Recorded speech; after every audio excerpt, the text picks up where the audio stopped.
You know what? It's a long time coming. I mean, I found this story to be so inspiring and heartwarming that I knew audiences would love it. It was a long, hard road to get it to the screen, but to see it in this particular theater where I've seen so many movies with my wife and my kids. I mean, this is like a 4-day, 5-day a week thing for us. So it's a lot. It's a lot. But you know, to see the reaction from the audience was just amazing.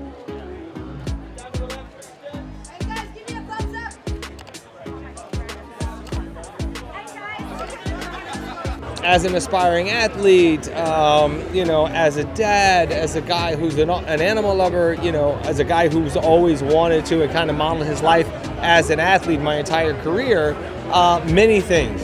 The complicated idea of a guy who was so close to finally achieving his goal, and being you got to be pretty selfish to do what he does, and then to do something so selfless and really kind of give up everything that he dreamed of his entire career just to save Arthur. It was pretty special.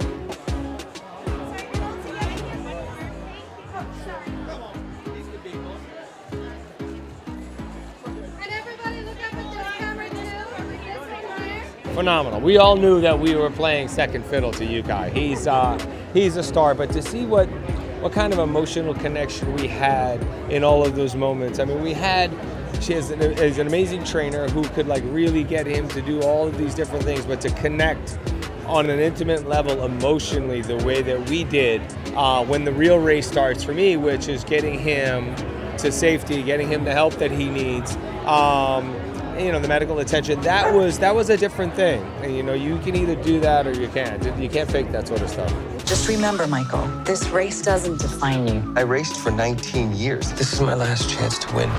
Well, hopefully, yes. Hopefully we'll encourage lots of people to go out, adopt dogs, you know, bring more pets into their home. But I think coming to the theater and sharing such an inspiring story with each other from people from all walks of life, again, you know, I miss that. I did that, you know, for such a long time, and to be able to kind of hopefully add to that experience again and enhance that, it's a beautiful thing.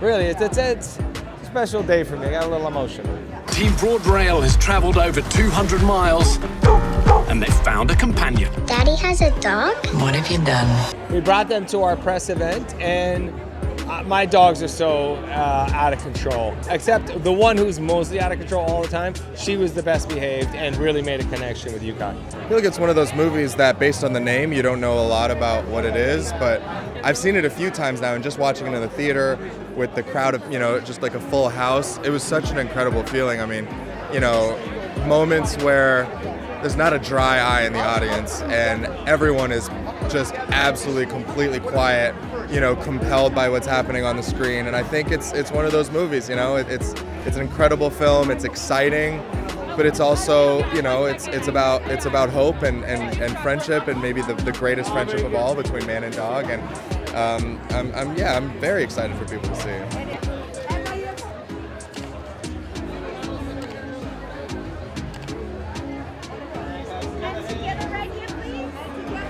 I adopted Chopa from the movie. She was one of the extras on set. So she was provided by a shelter out of Santo Domingo called Alberguesos, and of course, you know, when you show up to work and there's dogs on set, you just kind of go crazy. And it was just the best. I mean, I basically spent all day with her, and then I begged the shelter to let me foster her for a little bit. And then within maybe like 2 hours of her, you know, showing up at my hotel, I was like, I'm never gonna be apart from her, and we haven't been apart ever since. So.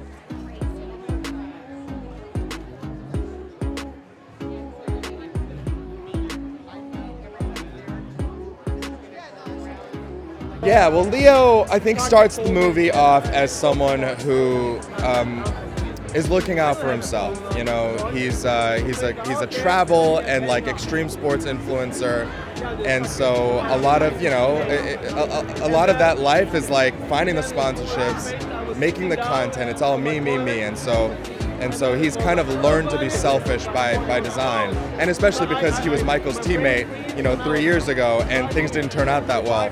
So he's kind of learned from all that, like, I can't rely on anybody else, I'm just going to do my own thing.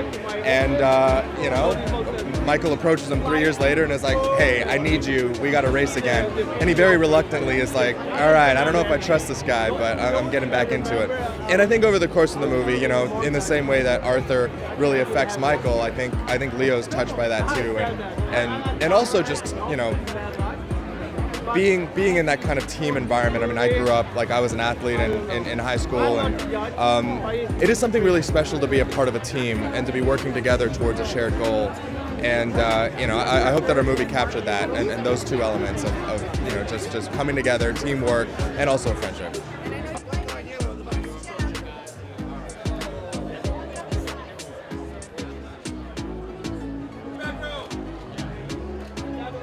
Yeah, it was a lot of fun. I mean, when I read the script and I learned what adventure racing was, I was like, oh, this is incredible that people actually do this.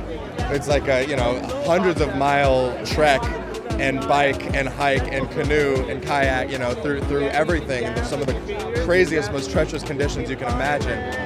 Yeah, it was pretty great for us actors to be able to do that between action and cut. But there were some grueling moments for sure, some long nights in swamps with rain pouring down on us. I mean, you see it in the movie. There's no way to fake that. It's really us out there, and it's us on the bikes, and it's us on the kayaks, and you know, I think it's really incredible to be able to do that. We also had, you know, Mr. Michael Lindorn himself as a consultant training us. So we did 3 weeks with Michael, and basically learned what it was like to be an adventure racer, which is just crazy. There's got to be a part of you that's just a little insane to be able to want to sign up for a sport like that, because it truly is. It's insane. From the beginning, I saw this story that was a short documentary, and I just leaned in without sound, without anything. It was something that I gravitated towards, and I knew that the world needed to see it and feel the hope that you feel through every journey and beat of the way. It all made sense. We're working with almost all of them again because it was a very bonded group. And Mark, I think, established once again why he's amazing, because no one's seen him do a role like this before. So very exciting and very, he and the dog had this really great connection, which was, you could see on the screen the truth come out. I think Mark was born to play Michael. And there was a moment in pre-production in the Dominican when I was there when Michael and Mark met for the first time. And within 5 minutes, they were in an ocean kayak, and I happened to be swimming in the waves, and they kayaked past me. And I yelled at them, we've been waiting 3 years for this, just to see these two guys together. Because Mark totally grabs the spirit of Michael, and he kind of lives it, and the way he looks at Arthur and gets down on the ground with him. Mark had two thoughts when we started shooting. I want to sleep on the street with Arthur, and I want to say goodbye to him in the airport, and I want to get down on the floor with him. And those are the two scenes that kill me every time. We planned the zipline scene, and then I suddenly got there on the first day and I went, my God, is Mark going to do this? Because I hadn't really discussed it with him. And he's going to say, oh no, you can fake it in front of a blue screen or whatever. But he hitched himself in and he flew himself out there and he hung there for like 40 minutes. So I'm really grateful to him for being game. Guess what? I'm not a dog person.